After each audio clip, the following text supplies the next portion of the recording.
and it let out this blood-curdling, guttural scream.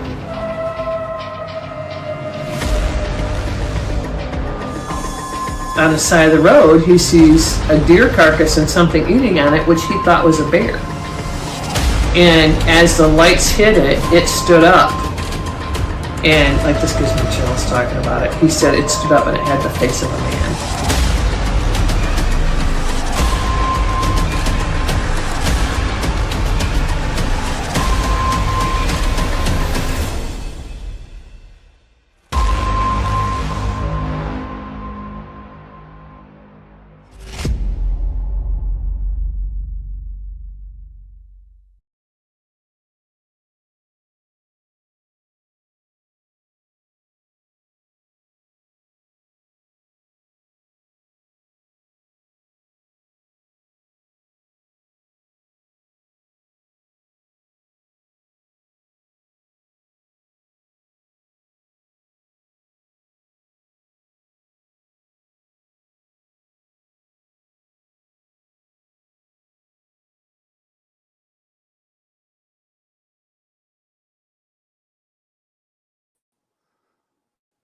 Oh, there I am. I think I'm on now, guys. Crazy technical difficulties. I had accidentally removed myself from the stage, and you're not supposed to do that. All right, cool. I feel so much better. All right. Let's get Derek back in. Derek Grimm. We want to do take 2 of the beginning.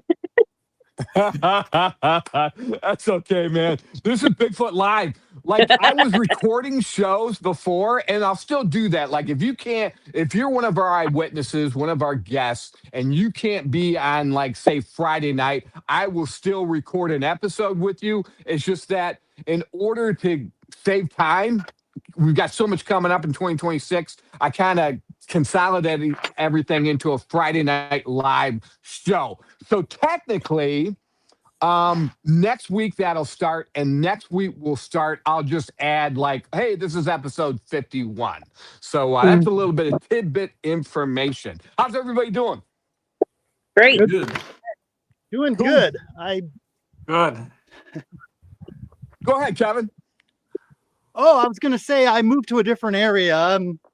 I'm going to a different place, so I have a better connection. Okay, cool. All right, let me do some announcements, guys. Man, excited about 2026. We're just all talking about this backstage. Sherry reminded me, 2027.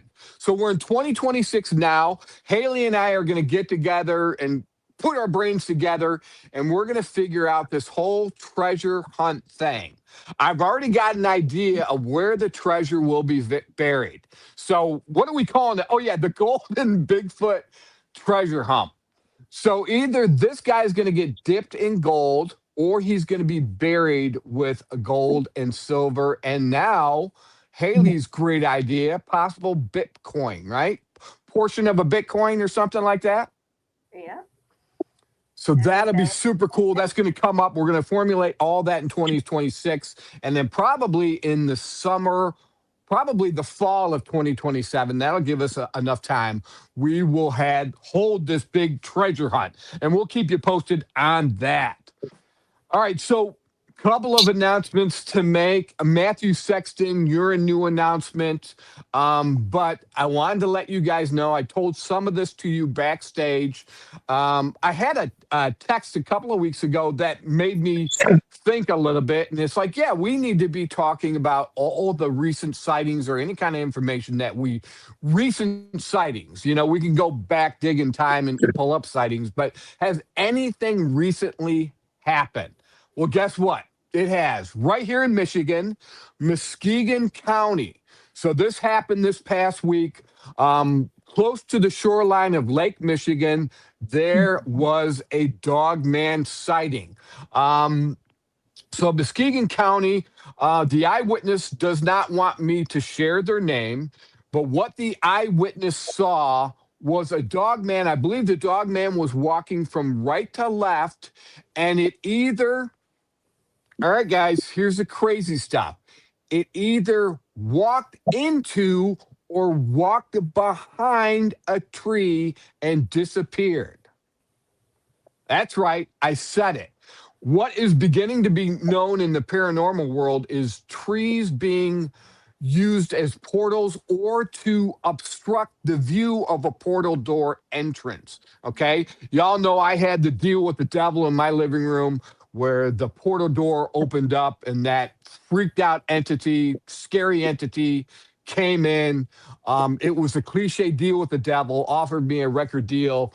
This is the evil side of the paranormal, and that I turned down and quit the music business. Yeah, so I had that. So this eyewitness saw this dog man walk from right to left and then disappear into a tree or behind the tree. So that is happened this past week. Now, with that said, let's go around the horn and see how everybody's doing. And then we're going to deal with Matthew Sexton has been out in the field. And when we talk to Matt, either him or I've got your photos here, Matt. So I don't know if you want to share those on your end or have me share them, but we can get what happened to you when you're out in the woods. And then Tim Dills from the North Carolina Investigates team has got some recent information. So let's go around the horn. Hey, Tim, how you been? I've been good, buddy boy. How about you?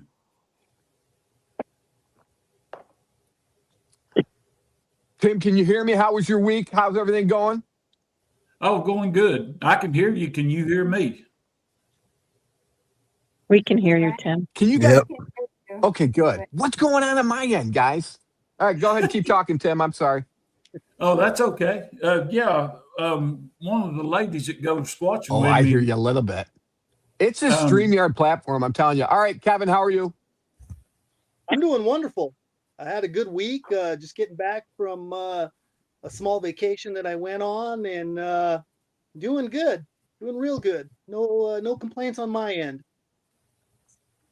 Did you go out there for some kind of, were some tracks or something that happened, a possible sighting? Well, I initially went up there because I've always wanted to see Mount Rushmore, which was beautiful.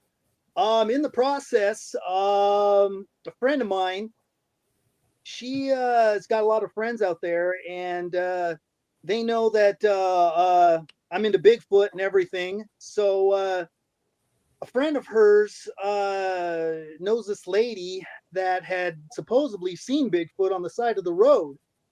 And since we were heading up there, she gave us GPS coordinates, and I was able to talk to the witness who happened to witness this.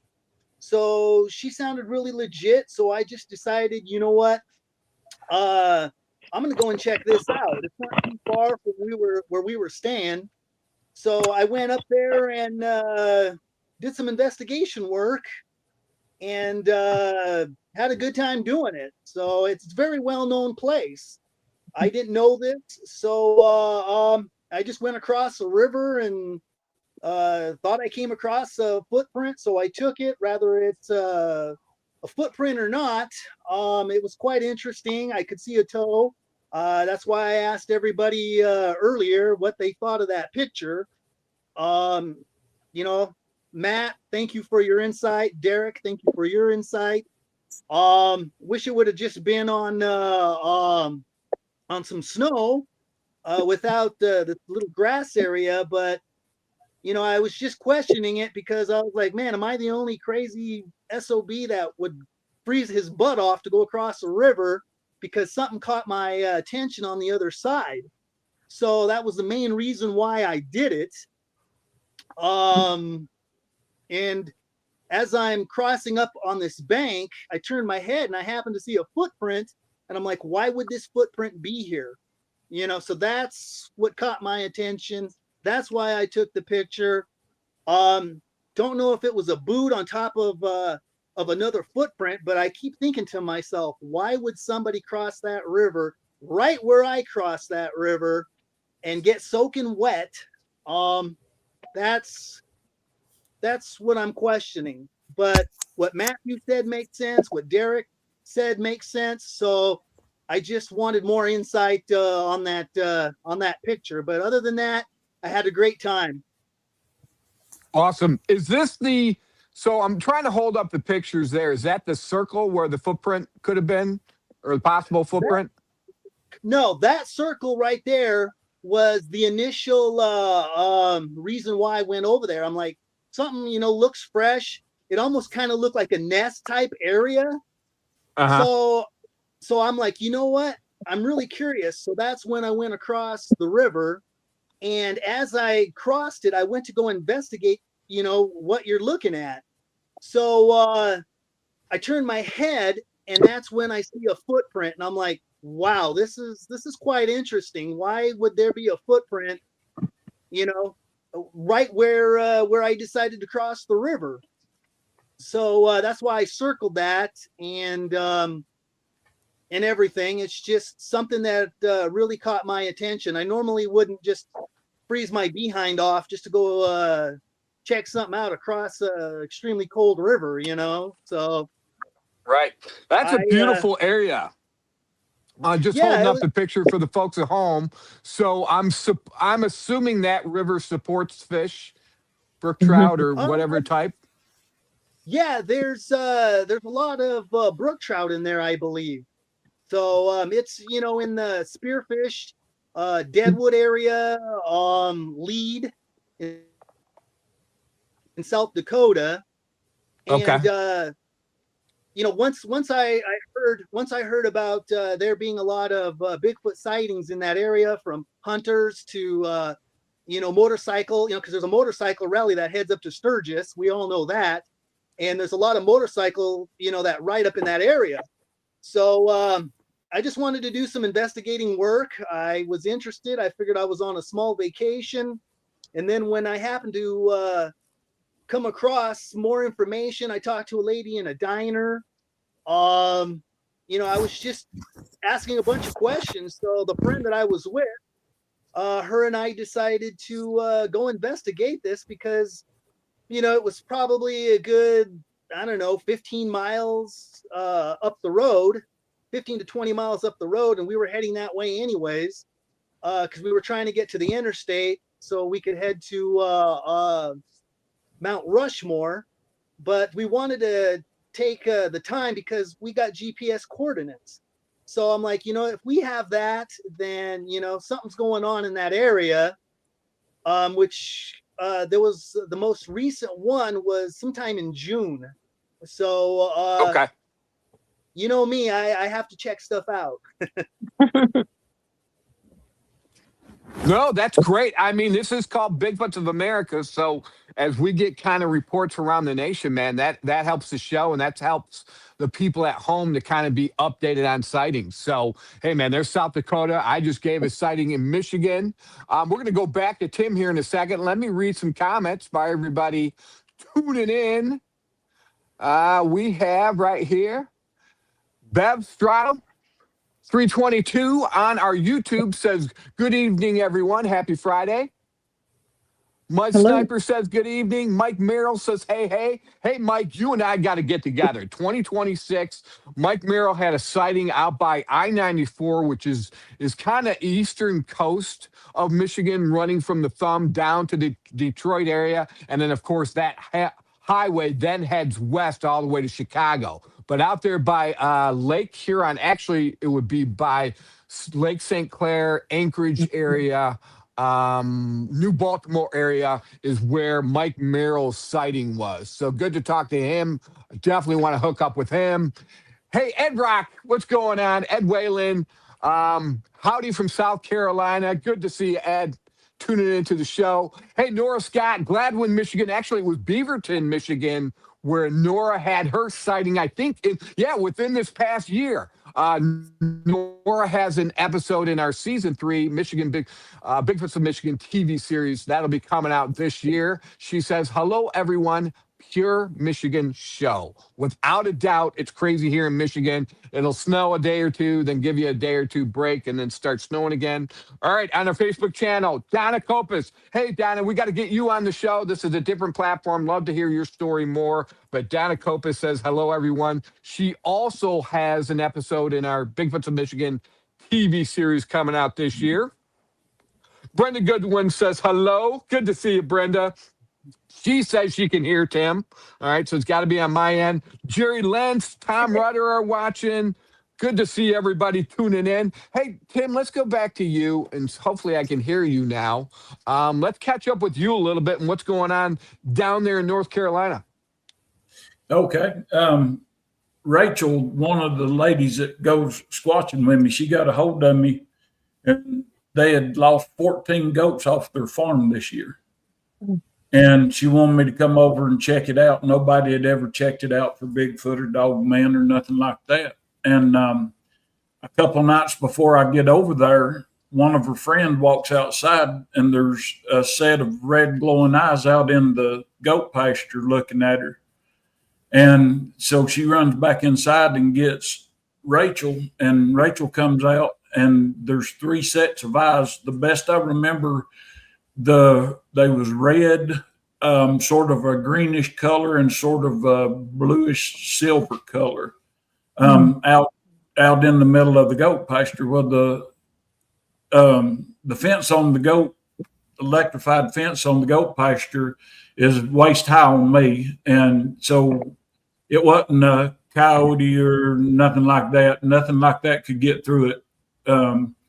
And when I went over to investigate, there's an old house on the property, and they found a baby goat in there dead that had the eyes eat out of it and the end of the nose eat off of it.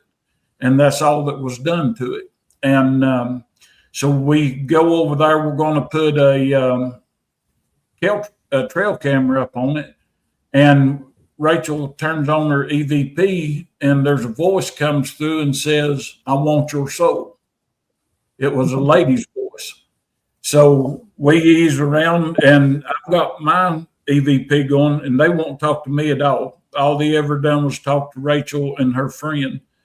And so we put the camera up in the house and started up through the goat field and found some skulls and stuff like that, and started finding twisted trees and all of that. But the entity, whatever it was, the female that told Rachel she wanted her soul, it kept following us everywhere we went.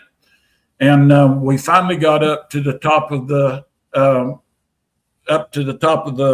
goat pasture, and then there's an old logging road there, and on the other side of the logging road you could see where they'd broke trees over about that big around and twisted them in half and made a hiding spot right there so they could watch that goat pasture.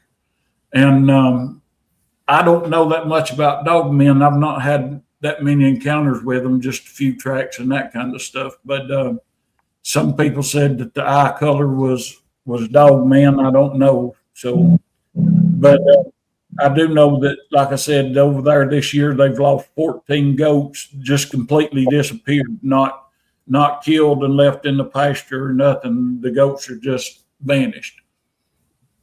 What state was this in, Tim? North Carolina. Okay. Hey, Sherry, I still can't hear Tim, but I'm reading what he's talking about. Okay, good. Well, it was a scary story, Tim, or Brian. And Brian. And the one thing, I'm new to the paranormal part of it. Yeah, multiple different color eye shine. Yes. I did send you a paper, Brian, on that on all the animals and all their colors of their eyes, what they do come back at you as. Actually, you should have it like on your regular email, I think, or texting. Oh, no way. Yeah. Okay, thanks. Can you elaborate more on that, Derek? Yeah, there's just like you have it in front of you. There's just a sheet, kind of a cheat sheet, and it had all the list of all the names of all the critters all the way across our planet, and it gave a listing of what their eyes came back to, if you look through them through infrared, or if you just seen them in shadows or nighttime or whatever kind of light that you're using. It gives you the colors of their eyes. So Wow. Okay. And that's Go ahead. that was one Oh, crazy no, go thing ahead, Sherry. about, You're good. Go ahead, Tim. she wasn't using a headlamp or nothing. The eyes was just shining on their own. And I've only witnessed that. Well, with Bryan when he came down and we done the South Carolina festival and had our encounter that night. That's the first time I've seen the eye shine at night with nothing lighting them up. Without every time I put my headlamp on it, it would turn its head and stuff. So, but this paranormal stuff, Bigfoot, I don't care about. Dog man, I ain't worried about. But it's hard to fight something you can't see. So this paranormal stuff is a new learning curve. Yeah. It's true.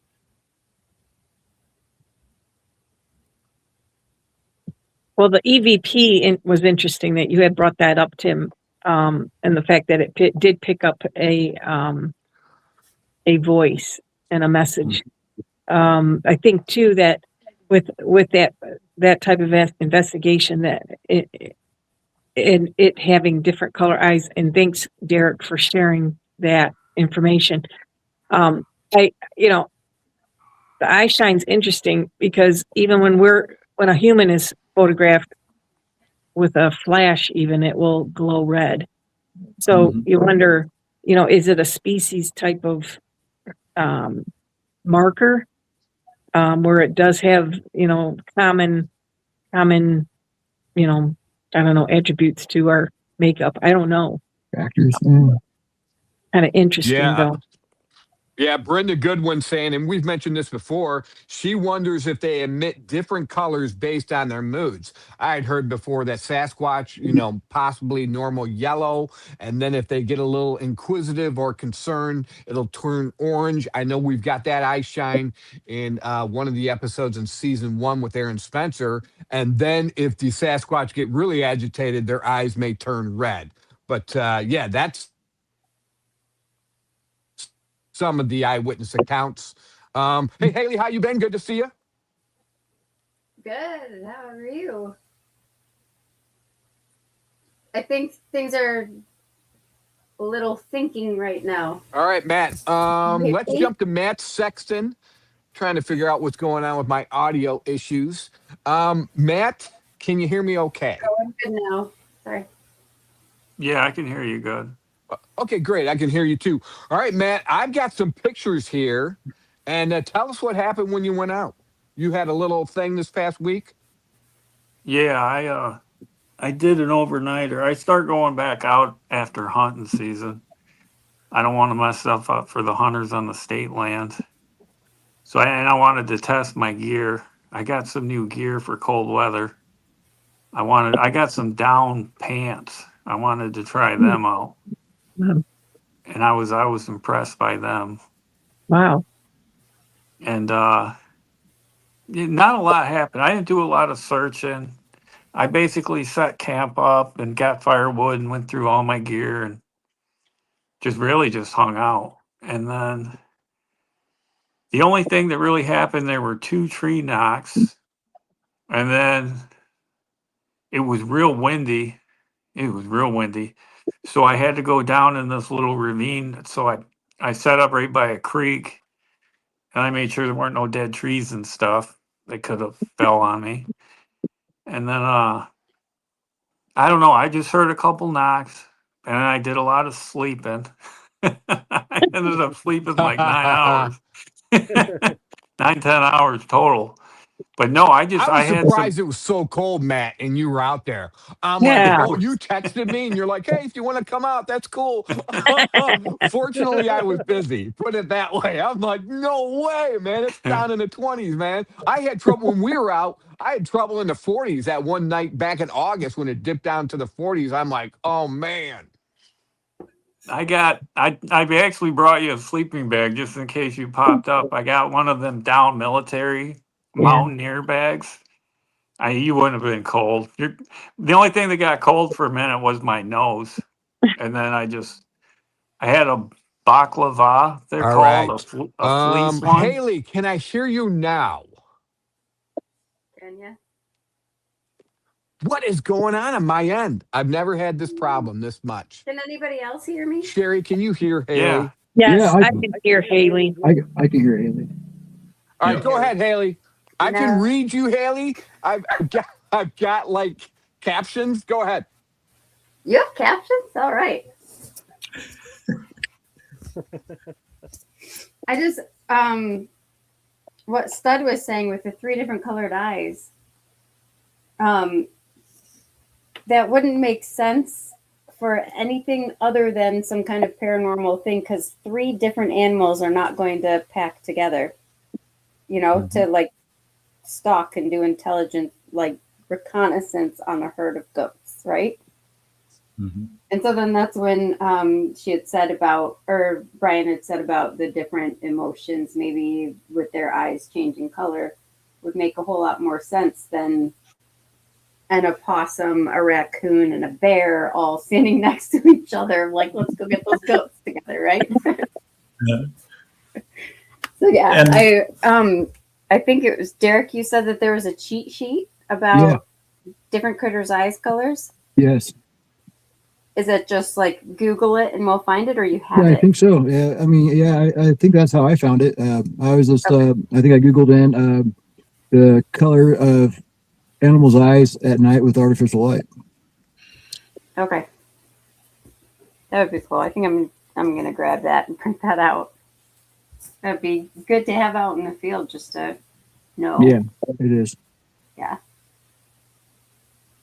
I'm thinking to interrupt really quick now that you guys are mentioning the color of the eyes.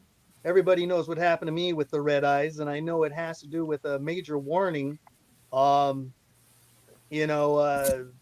It has to be because, I was only about 100 yards from both of those Bigfoots taking that porcupine out, and, her face was really demonic. So when you talk about the blue eyes, the yellow eyes, the orange eyes, I'm thinking it has to do with their mood, so just like when you were talking about, Tim, about the what was that, goats or something like that, or the sheep. About Skinwalker Ranch in Utah. What about all those cows that they found completely dead?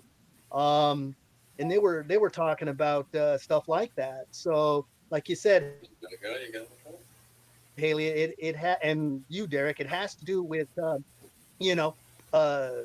what their mood is or what their intentions are. It's their way of hunting. Maybe they see something different, like Sherry says, when they can see through aliens or whatever it may be. My opinion is it's maybe the red eyes have to do when they really seriously are hunting or something like that. Because why do we find these dead animals? Like the sheep, the cows, and my experience, the porcupine. What was the point of them grabbing that porcupine? They had to have been hunting. Kevin, would you mind very quickly, in case we have people who haven't heard your story before, going super quickly through what happened to you so that they'll know? Well, I'll make it brief and I'll make it fast. 2018, I was in Salida, Colorado. I came across 2 Bigfoot Sasquatch. I ended up seeing the mother, who was extremely huge, up in the tree grabbing the porcupine. She handed it down to its youth, which was probably the size of myself or Derek. I mean, it was pretty big, smelly, hairy. I could smell everything. In the process, I was in major fear.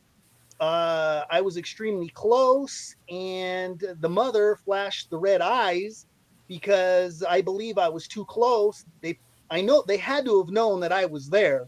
I mean, how could you not? The wind was swirling. I could smell them. How could they not smell me? In the process, that's, when she flashed the red eyes. Till this day, I wonder why it wasn't at night. There was a bunch of dark shadows in the trees that she was at. but maybe they're they're capable of flashing red eyes or showing their eyes during the day. They were kind of illuminated, so like I said, there's something to do with the eyes. We don't necessarily know what it is with those eyes, but if they have colored eyes, it has to be with some type of mood or something that they're doing, rather it's hunting or rather it's, gathering, especially when we, gift them or whatever. Maybe their eyes are a different color, but I guarantee it, and only because I witnessed it, I guarantee those red eyes have to do with their mood swing or danger. And I'm pretty sure the red eyes mean, hey, we're about ready to kill or something like that. And that's why I end up running for my life and end up going through what I'm going through. So when you said that they flashed she flashed Did you feel, red eye at you? and we're going to go back to Matt sorry. Sexton here in a second. Sorry, guys. I had some technical difficulty. I'm thinking maybe it was my earbuds. But anyways, did you feel they projected fear onto you? Oh, yeah, definitely. When I saw something that huge and when I saw those red eyes, and she didn't flash them, she just, kept her eyes red for a little while, and then eventually. That's what I was wondering. When you said that she flashed them, were they not red before you felt that intent from her? Were they? When I saw them, this was back in 2018. The best memory that I can have of it is when I saw them. They look like just normal dark eyes, like black, and as I started moving and everything like that, and I'm pretty sure that's when they detected me. That's when the red eyes just gleamed, and I'm like, whoa, what, and that's when I went into initial fear. And like I said, I ended up having that small body numbness and, started having that small heart attack because, when I looked at her face, it was really demonic. That's when I grabbed my phone, and that's when I was able to snap that picture of it and it handing over that porcupine. So it took a lot out of me just to stand there and watch what I was watching and to have the strength to be able to grab that camera and take a picture. And, the picture speaks for itself. But like I said, the eyes were black, just pitch black. And that's when it went into the red, Haley. Okay, cool. So interesting, though, for Kevin and Tim, in both of your instances, these creatures still were having trouble. Can't hunting. hear Haley. Hey, Matt Sexton, are you okay? Yeah. So you were out this past week, and you actually got a picture of some footprints, and I've got them right here. Are you okay if I show those? Yeah, you can show them. Those were actually taken June 24th of 25 last summer. What's going on? Yeah, I didn't share them. I don't think he can hear you. Yeah. I don't think he can hear any of us now. So back to now I can't hear Matt. Gee, can you hear me now? Ridiculous. We'll get it figured out. But Matt, here is, I don't want to talk over anybody.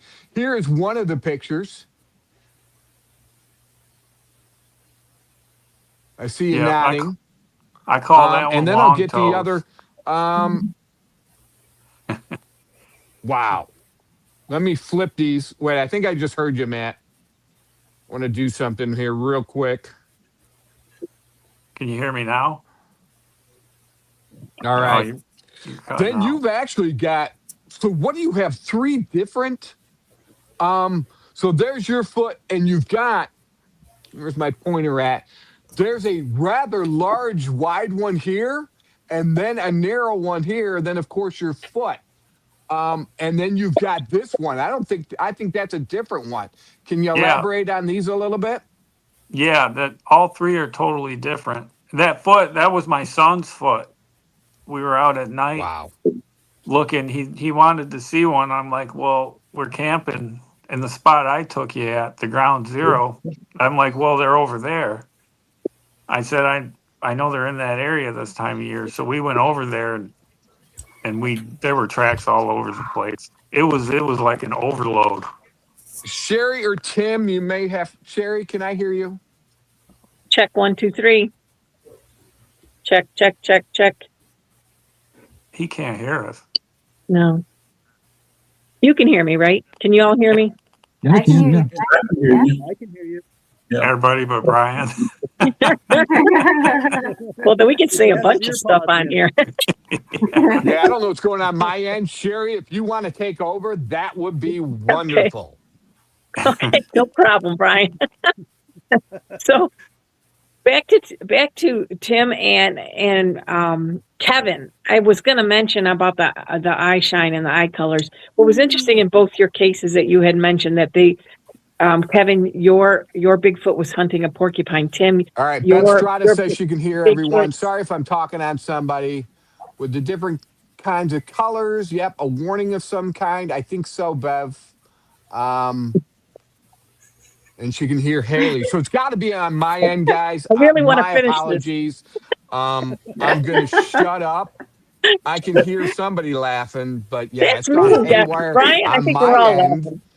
Who knows why? Ooh. But Sherry, if you want to take Joke's over, on that him, would be guys. greatly appreciated. Mm-hmm. So to continue. So Tim, your Sasquatch and others were also hunting. So I find it interesting in the correlation of both your experiences that both of those Bigfoots were glaring red eyes. So I don't, is it a hunting thing? Is it infrared? Is it something that they can project out? I just find that fascinating in the commonality of it. Derek, I don't know if you've ever experienced it. I mean, share with us what you I was just thinking, maybe when the Bigfoot looks at the person who's observing them, maybe they can actually pick up the feeling of fear in that person, and that's why they turn red. Yeah. They're reflecting. They're reflecting back what. Yeah, because I know for a fact. I took a friend out on an exhibition, and when we were getting packed up, getting reloaded, because I went down and I secured a boat ride from a boat launch, and when we left the spot that we were camping, and we did have evidence in that general area there, and I was actually investigating a report myself.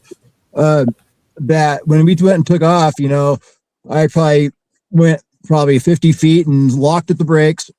And I'm like, Dave, did you see that? He's like, yeah. I go, he says, did you see both of them? I'm like, both of them. And there was a juvenile about waist high with this larger individual. And when you could totally see like the silhouettes of them, the head turns, the body movement. And even when they blinked, and they were giant yellow, like mile marker reflectors almost. That's been my experience. I mean, there's a picture on Facebook or on the internet of the skunk ape, and it's all within like the sawgrass and stuff, and it shows a picture of like those yellow eyes, and it's like a perfect match. I mean, I even shared that with my friend Dave, and he was he is a greenhorn at the Bigfoot stuff, and I took him. I mean, what a perfect witness, to have with you that doesn't know nothing, so. But I was really surprised that he did pick up on the second one, because I was glued on the upper one for sure. Yeah. Very interesting. Yeah. And that's funny that you mentioned. Sorry. Do you think that the skunk ape is a different species or race, maybe, of Sasquatch? What? The skunk Do you ape. think that? Oh, the skunk ape. That the skunk ape, for sure it is. Yeah. okay, so different from Bigfoot, which is different from Yeti, which is different. Well, but just from like in what ethnicity. What my experience is, so it's like from the West Coast, and I get this, this philosophy from Alaska. So you have a grizzly bear, which is a brown bear. On Kodiak, they grow huge. I've been in Alaska where these brown bears or grizzly bears, they follow the salmon, and they got the most food, and their tracks are the biggest, and they are the biggest. And I see that on the West Coast with like Bigfoot, with tracks up to 18 inches or so. And then when you come back, eastbound, like Idaho, we're like, they say we have floodwoods and rain forest here too, but the tracks seem to be getting smaller as you go east. Like the one I found with Bryan, it's a fairly good size, but I think generally the ones I think I've seen, they were like around 13 to 14 inches. And that's like basically, 15 inches would be like the monster here in Idaho, while 18 inches would be like the big one on the West Coast. So I think they do, stem back from their food and habitat. And, it's just, you can kind of like, you can only grow as much as your environment makes you able to grow. So, yeah. That makes sense. One thing that I've noticed is a lot like the white-tailed deer. If you take the white-tailed deer here in North Carolina, where I live, a big one is 150 pounds. But if you get up north, 200 pounds, 250. Yep. And I think it's the same thing with the Bigfoots. Just like the key deer down in Florida are real small. So it would be understandable for the Squatches to be smaller. And then the farther you go north and the harsher winters you have and the more weight and stuff that you had to pack on, I think they're going to be quite a bit bigger. It's interesting because the Bigfoot encounter that I had, Tim, to your point, mine was about probably 9 feet tall. And when we measured it, and the foot length, Derek, the foot length was measured at 17 inches. So you typically divide that by 2 to kind of get the ultimate length or height of the Bigfoot. So it was like between 8 and 9 feet. But to your point, and also like your go ahead. Oh, go ahead, Derek, please. I was just going to say, and your foot has to support your body, for sure. Yes, exactly, and balance it. So it was interesting with the Bigfoot that I had experienced. To Tim's point about environment and climate, he was very tall and bulky, and he had a pot belly. Like I'm noticing some don't have a pot belly and some do. And is it a food source that causes the weight, weight packing on? Is it the time of year where they're packing on more weight? Because mine was in the middle of October, right? So they'd be packing it on for winter. So it's interesting, how their anatomy is, Maybe someone's gifting them beer and they have That's what I'm saying. Oktoberfest. Yeah. Oh, of course, Kevin, you'd think of that. Right. Oh, that's too funny. Yeah. Well, I've seen ones in the same group, and then there would be, I think it's kind of an age thing, because the alpha male, he'd have the pot belly, but then the younger day watchers, they'd just be ripped. Really, man. See, that would like make the first sense. one I seen, I believe he was more like a Bigfoot, resembling like my age. I'm starting to go salt and pepper. While he was basically, I think he started off as a really black cape, but he had like a lot of white mixed in with him, a lot of grizz. So I think he was, pushing up into the upper middle age, to where, his age was definitely showing on the outside too. Wow. That's another whole interesting topic, right, Matt, is his lifespan. Yeah. Mm-hmm. Yeah, because we can tell they're older. We don't know how old that is. Exactly. Yeah. Yeah, exactly. Well, Sherry, did you grew up with them? No, ma'am. Is that you that grew up with them? Oh, okay. I think that might be the woman from the Brown Sanctuary. I think grew up with them. And Brenda. That would be That would be really cool to ask her if she's noticed like a change in their appearance, just to try to get kind of a feel for how quickly they age or how old that they eventually get. Well, what was interesting in my case, in my experience, was when I had started communicating with, his name is Naboo, Yeah, by the that way. was Susan Moore, Haley. Oh, Susan you're Moore, she's okay. back. Sorry. Sure. Woo! So, what was interesting is when I spoke to Naboo, and we had mind speak going on for quite a while. He had shared with me that I had asked him, "How old do you think you are?" And he was like, he gave me indications of like over 200 years old. And when I started to realize this, and this comes out in part 2 as well, I found the evidence that was accurate, that it was over 200 years old. Okay, so we can't talk about that yet, but that's cool. Yeah. That's exciting. That is exciting. Yeah. So there is some, oh man, there are some that live a long time and see a lot of history. I would imagine. Yeah. Yeah. I mean, you can't go unnoticed this long without having some kind of special ability, right? Right. Yeah. I think that maybe we should take a pause here, let Bryan get in. Bryan, can you hear us? Because it's lagging for a little. It's just lagging a minute for him. Okay. Got your earpods in? All right, so yeah, I can hear you now. Oh, Yeah, it's crazy on my end. So it's got to be something to do with my end and connectivity with all of you. But speaking about the age spans, in J.C. Brenner's book about sightings in the Thumb of Michigan, and he also did a full book on sightings in the rest of Michigan as well. And I'm going to kind of get schooled up on that book a little bit more.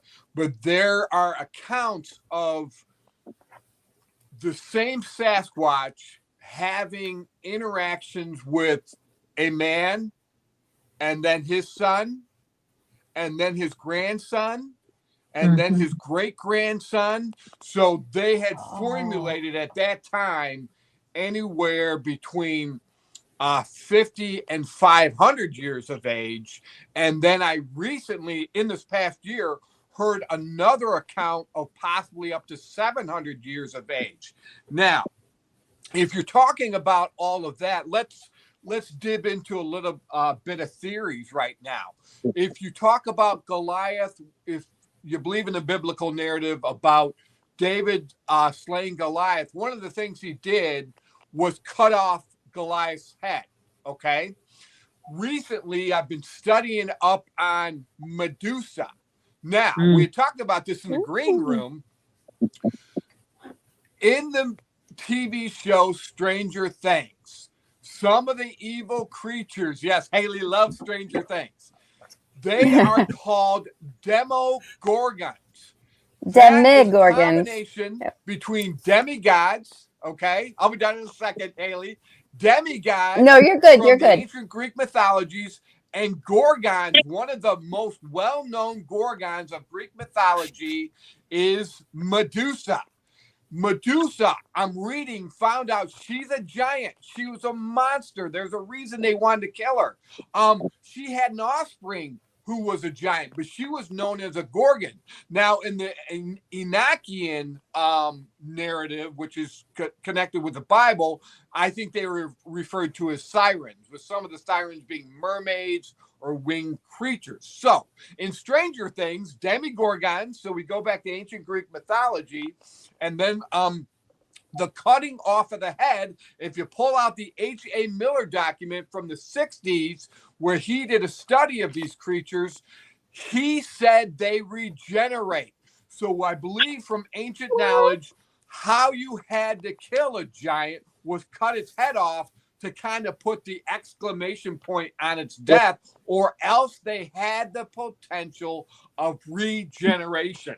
So that's where that comes from. Go ahead, Haley. I'm going to shut up and try to listen to you.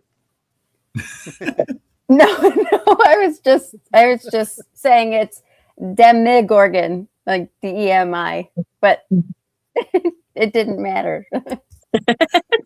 Sorry, I get giddy about that show. I just love it because I, grew up in the 80s, so it feels good. Plus, I love scary movies. So, okay. Nerd out.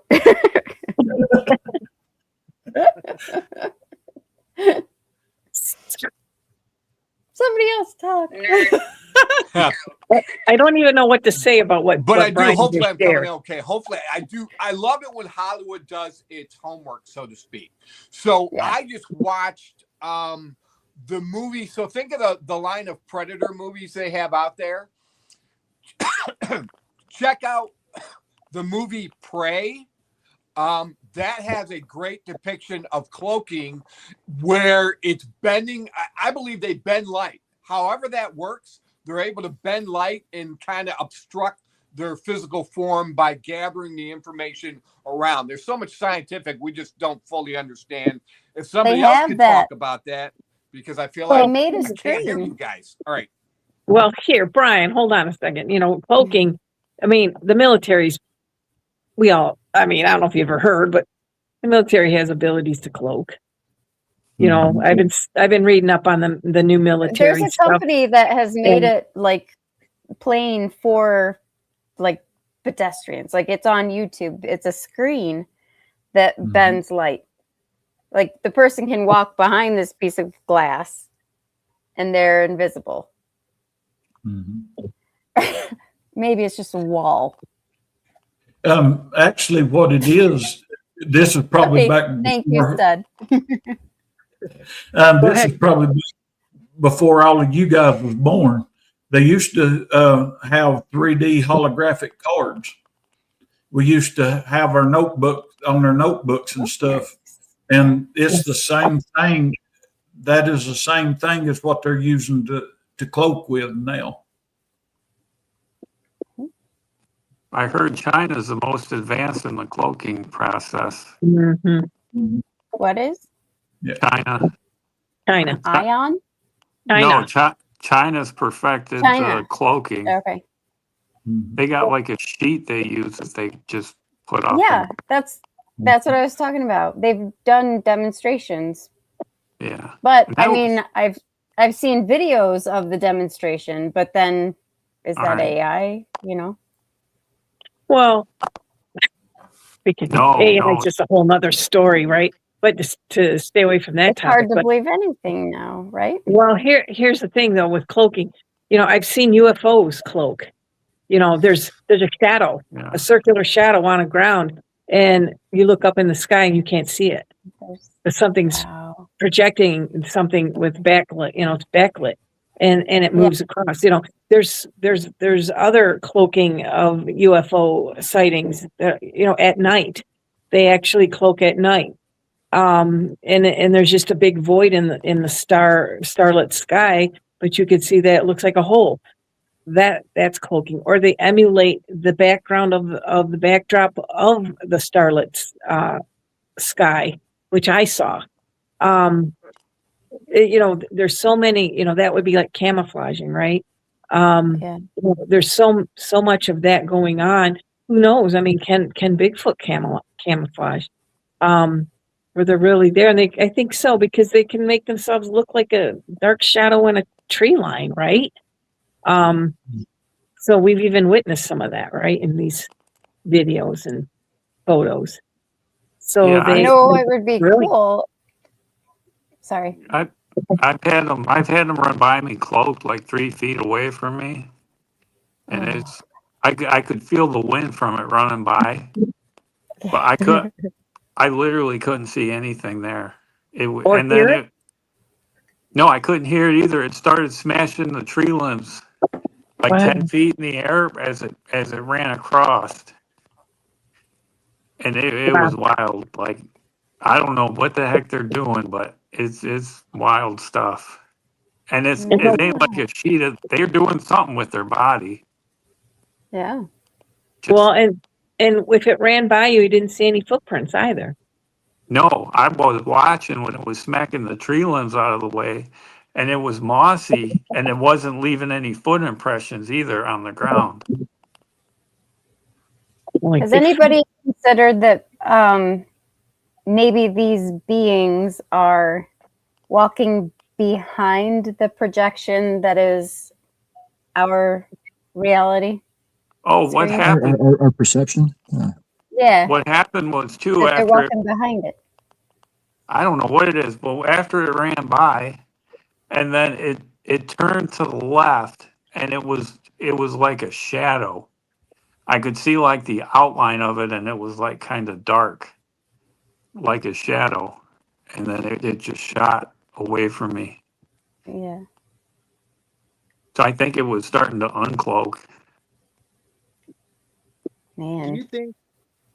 Do you think with the cloaking and everything like that, because they're so hard to detect that like for instance, how us humans, we have electrons, and I don't know, Matt, since you get a bunch of gear and you're out there, you probably hunt. I'm pretty sure you've heard of the hex suit, which Yeah. blocks our electrons. Now, with the cloaking and with portals and all that, I'm wondering if, since Bigfoot is huge, we all know that they're 9 foot to however foot tall. I'm wondering if that all comes into play, and why we can't detect them, but they can detect us, and I feel like it probably has to do with electrons running through their body or our bodies. That they're wearing So something, or just inherently they're built of something that isn't I think projecting? they're probably built that way, just like just like the predator thing. We don't have that capability to to block our electrons unless, like I said, unless we wear a $200 hex suit, so we can get closer to animals. These these Bigfoots, apparently they, I mean, come on, if they can show their eyes and if they can go through portals and they can't be detected in the woods, they're a supreme being, apparently. Yeah. Yeah. And we're just these little peons on this earth, because we don't, we may have maybe a sixth sense, but comparing to something like this that I mean, to where everybody's, we're all learning about them each and every day.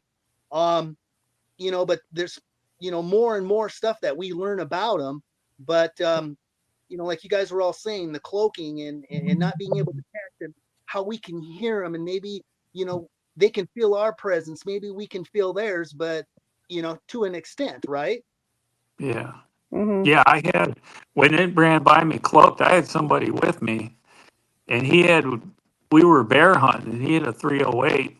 And then after it ran by, I turned around and I go, did you see that? And his jaw was wide open, and he just said, yeah. He said, I'm not going any further, because I was going back to get my knife because I left it by a tree. And then it ran right to where I was going. So I ended up going to get my knife, and then we got out of there. And then he didn't sleep. He had nightmares for like 2 days. He didn't sleep Man. for a couple days at least that I know of. Was he sleeping close to where you were hunting, or you guys went home? We went home, we were going back, we were leaving, and I forgot my knife. And I didn't have a gun, and I said, I knew there was something out there. And I'm like, he opened, we got there, I'm like, yeah, you should come with me and bring the gun in case there's a bear. And then he pulled his gun out. I'm like, you should take your safety off. The bear really fast.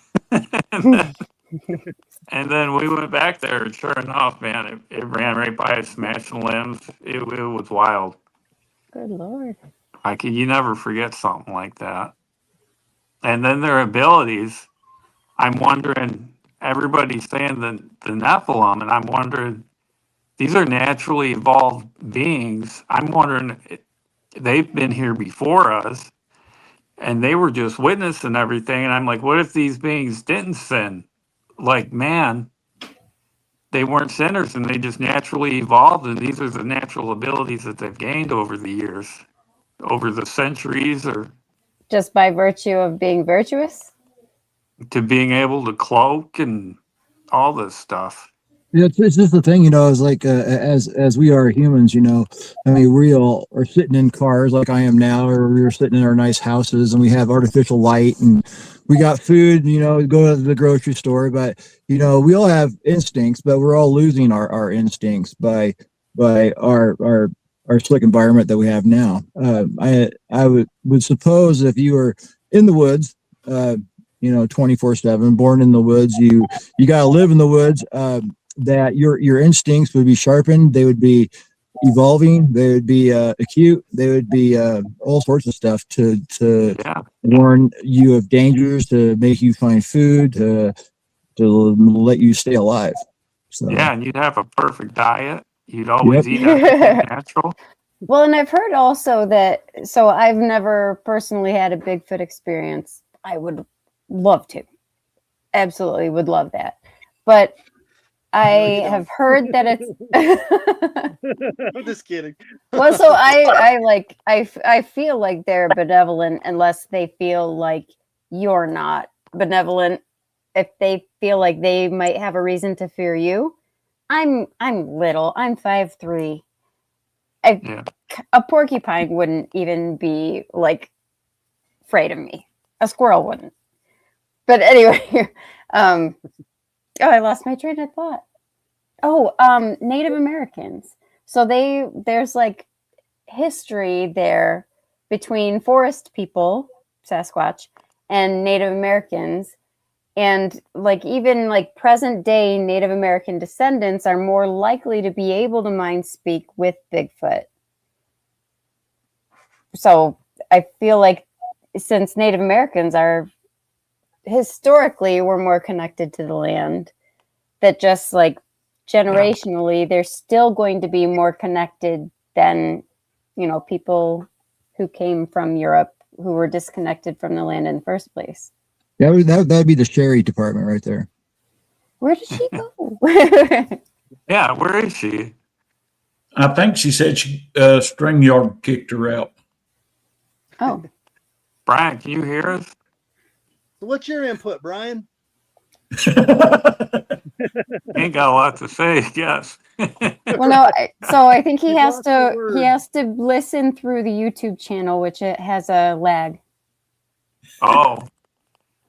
So we just have to pause and wait for him for a minute. Okay. Oh, I can't hear him. He's got his mic on mute. He does. I think he said. I think Brian said everybody come to his house for supper was going to have steak, and I don't know what. Right. There's Sherry. Oh, she's working on it. He does. I think Brian said everybody come to his. All right, cats. Boy, what a crazy... I've never had anything like this happen before, so I don't know what's going on. We've been doing this whole StreamYard thing close to a year now, and it is absolutely crazy. All right, is Sherry back in? All right, she was for a second. No, great conversation, guys, man. Thanks for picking up the slack. Maybe the earbud I lost that has disappeared, literally disappeared into the studio somewhere. Hopefully I'll find it later. Maybe that has something to do with it. But I can hear, I've actually been watching through Facebook, Haley, and I can't hear you through the primary, but I can hear everybody through Facebook. So yeah, it's lagging behind.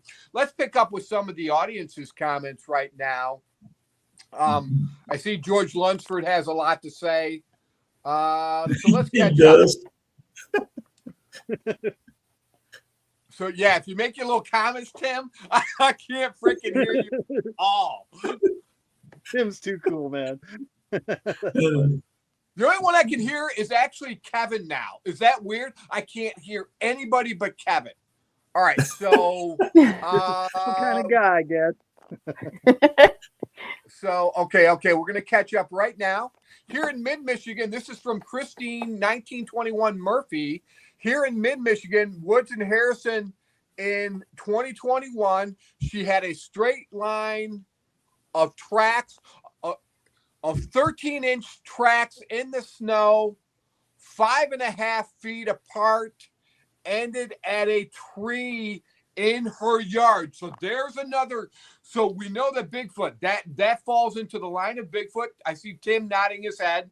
The size, the direction, because Bigfoot, where humans walk like this, Bigfoot walks like this. So the stride, 5.5 feet, and then ending in a tree is what we talked about before, about them using trees to either be the entrance to a portal or to obstruct the entrance to the portal. So thank you so much for that comment, Christine, 1921 Murphy. We're going to scroll down here. We got a lot. Nora says there are family generations that have had the same forest persons. I love that terminology. When I received the Mind Speak, they corrected me and basically said, hey, we don't want to be referred to as Bigfoot. We want to be referred to as forest people. And then that correlates, Tim, if you nod your head, if you can hear me. We interviewed Daryl Denton, where they referred to him as forest people as well. So you've got multiple different types of Sasquatch. You know, Daryl described the more animalistic wood boogers, so to speak, with the black skin and the black eyes. But then you also have the more human ones that want to be referred to as forest people. All right. So portals are real, says Christine. Again, Christine, 1921 Murphy. Portals are real, air, ground, and trees. Ooh, that's interesting. And water. So Christine, 1921 Murphy, if you can contact me, look at the bottom of the screen where it says Bigfoots of America at gmail.com. Go ahead and email me. I'd like to learn more about you and maybe get you on the show. All right, we're going to go down to Facebook. George Lunsford. I think this was a reference to how to kill giants as well. We talked about cutting off their head. I had heard you got to use copper bullets, so to speak. I don't have, and I've heard Damascus steel. I don't have my big knife here, which is made of Damascus steel, but I read that through the parable of Beowulf. But George Lunsford says silver, that's in the Hollywood narrative. And then the cloak of invisibility. I want to throw that in too. Hollywood knows so much about this topic. And they're not like giving it all to us. Harry Potter movies, cloak of invisibility is a total cloaking device. George Lunsford says it's fabric. I wonder if that's what Matthew was talking about in the China connection. George Lunsford says Japanese. I'm not sure what that was about. Hey, Ben Stronghold Rodriguez, who is having the Paracon convention in Lansing. Haley, I'll probably want you at that one. I might be I think I'm going to be a vendor at that one. I don't know if I'm speaking at that one. I got to look at my list. George Lunsford says if they cloak, you can still get them on thermal. Interesting comment. I don't disbelieve you, George Lunsford, my friend. I believe that. But that encounter that Haley and I had at the location by my house, and then what my son heard, no thermal images. Man, we looked.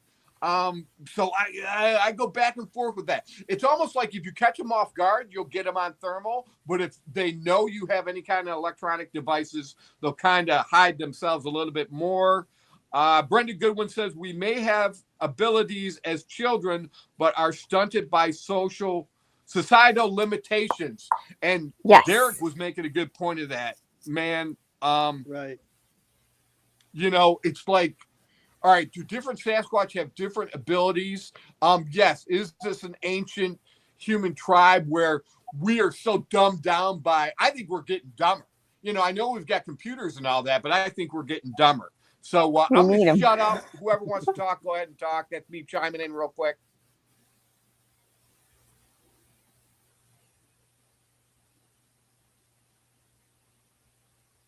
Us? Okay, so there was the woman who said, so Christine 1921 Murphy says, and water. That, Christine, if you can say, just give us like 2 sentences more, because that sounds so amazing. Like, I'm dying to hear what you are going to say about the and water. If you're still with us. Oh my God. Because there's so, I mean, water is crazy in the first place. It would not surprise me at all that that is the most, well, UFOs disappear into the sea. Mm-hmm. Oh, the most recent thing that I've heard about UFOs is that they,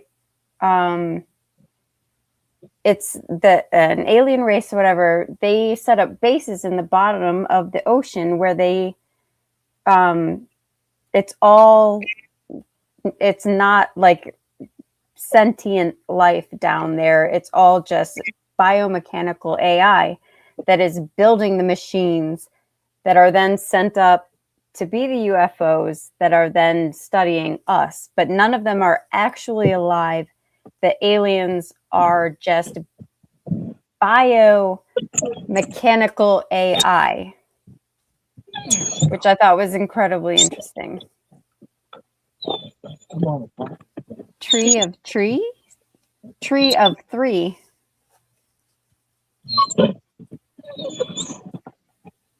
Christine, tell us just a little bit, tease us.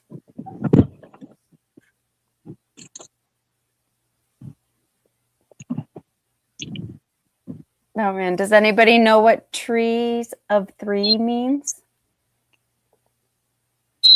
Nope. No idea. Hey guys, I just want to say I'm gonna have to skip out. I have to go now. Anyways, thank you, Brian. Thank you. Good seeing you, Kevin. Bye, Haley. Nice to meet you and you from North Carolina. All right, and I'll talk with you guys again sometime. Yeah, Derek, next Friday. Yeah. Okay, thank you. Derek, I'll get a hold of you soon. Okay, thank you. Bye, guys. All right, we'll talk soon.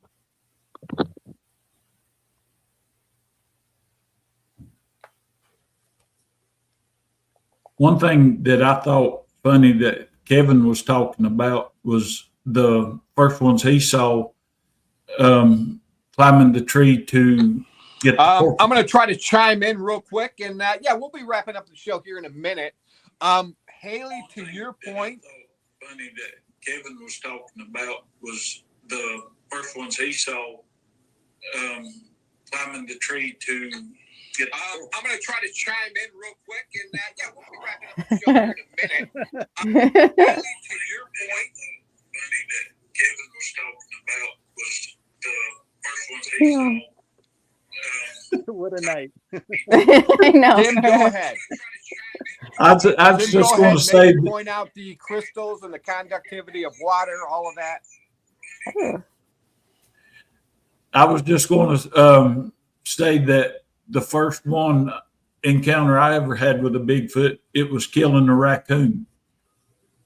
That's the first encounter I ever had at all. It was 3 raccoons come out in my buddy's yard. We was actually trying to kill a hog that was rooting the yard up, and they run back into the bushes, and it grabbed one of them and killed it. And it killed that full-grown raccoon in about 4 seconds, and it just let out a big roar.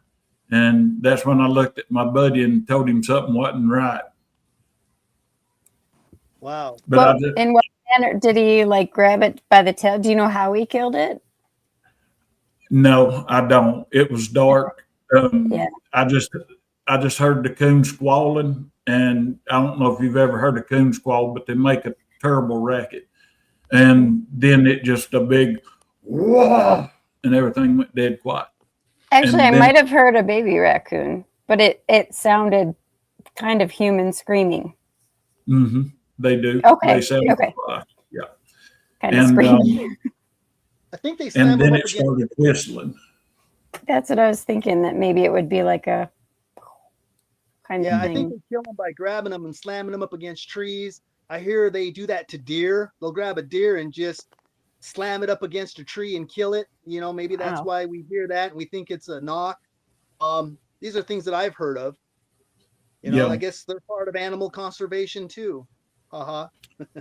We've actually had them take them out of our traps, out of our live traps, take them out, and we was Wow. trying to catch them to get them because there's so many of them. Was trying to catch them and kill them and get rid of them, the coons and the coyotes. And we actually got a set of pictures. The raccoons in the trap at a little after midnight. The very next picture is at 3:42 in the morning, and you can see the hair on the side of the Bigfoot's leg sticking out in front of the trail camera.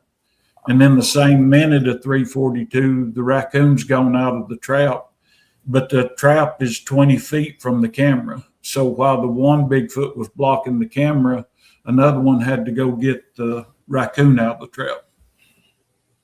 Wow. Man, Have can you ever give read us those anything pictures? like that, Can we Matt? see them? Yeah, let me see if I can get them to pull up. That would be so cool. Brian, are we able to do screen share?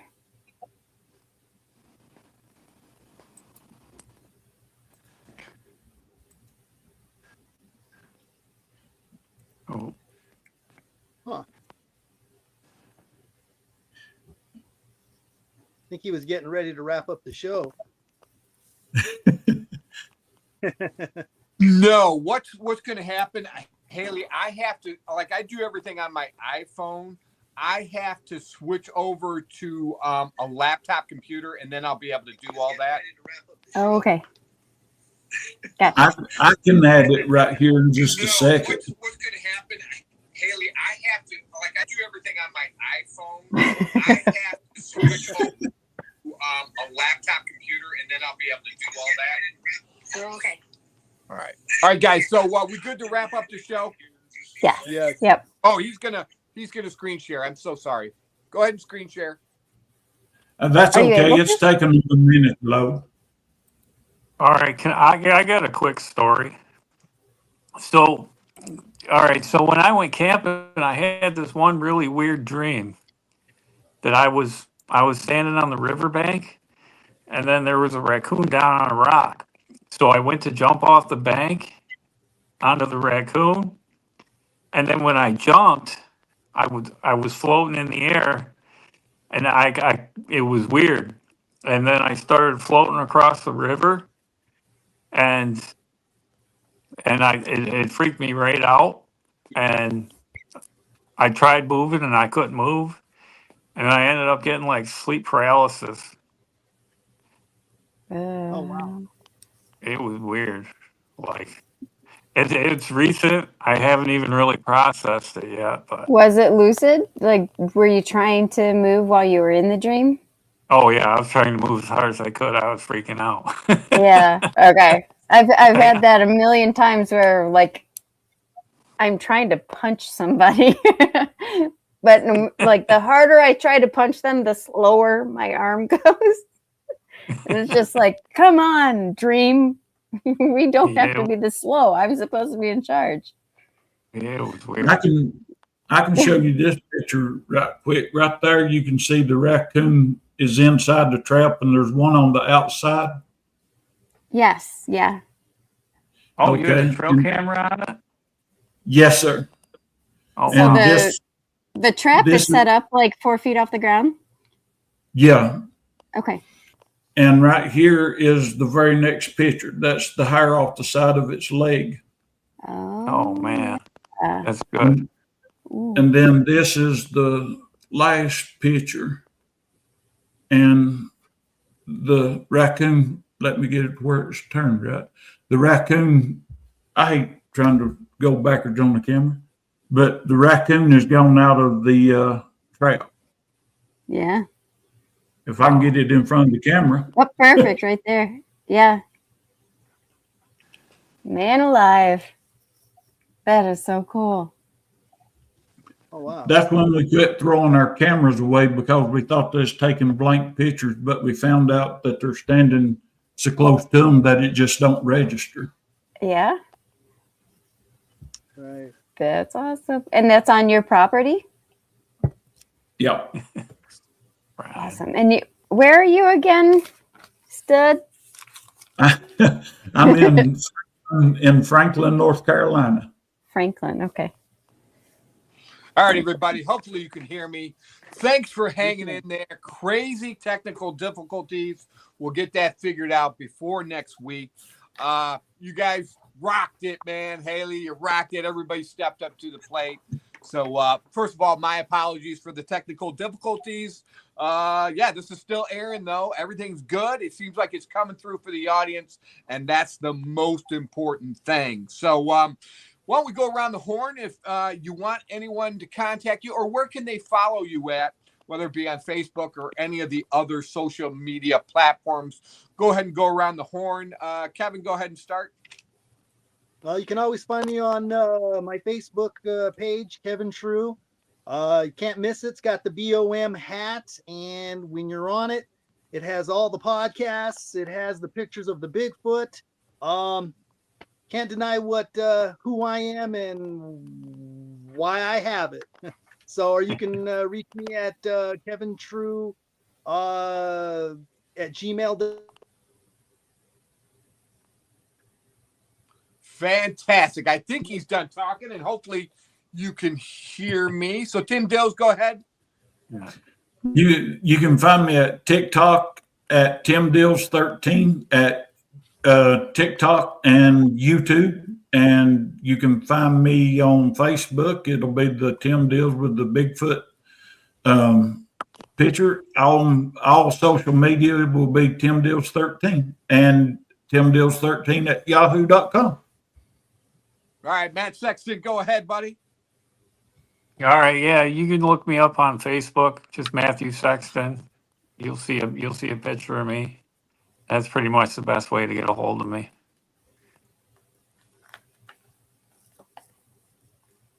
Oh, we lose Bryan again. Yep. So, all right. Well, I'm Haley Benedict Heslip on Fantastic. both I'm trying to Facebook read and lips. Instagram. Haley, is that you? Yep. That's HALEY BENEDICT HESLIP. Wrap it up, Haley. On both of those, guys. Thank you so much. Give me a thumbs up when you're done. All right, rock and roll, everybody. Thanks for hanging in there. We'll get it figured out. I'm figuring it's that Rogue earbud that is messing everything up and everything's crossing. So, hey, you guys are awesome. Thanks for being a part of the show. I always want to promote you as much as we promote the show. Yeah, I cannot say enough about all of you. Sherry Radu, Derek Grimm, everybody. Thanks for being on the show. And everybody home, thanks for tuning in to another episode of the Bigfoots of America podcast show, Friday Night Bigfoot Live. And we'll be right back here, same time, same channel, 8 p.m. Eastern Standard Time next week. So, bye, everybody. See you later, everybody. Bye.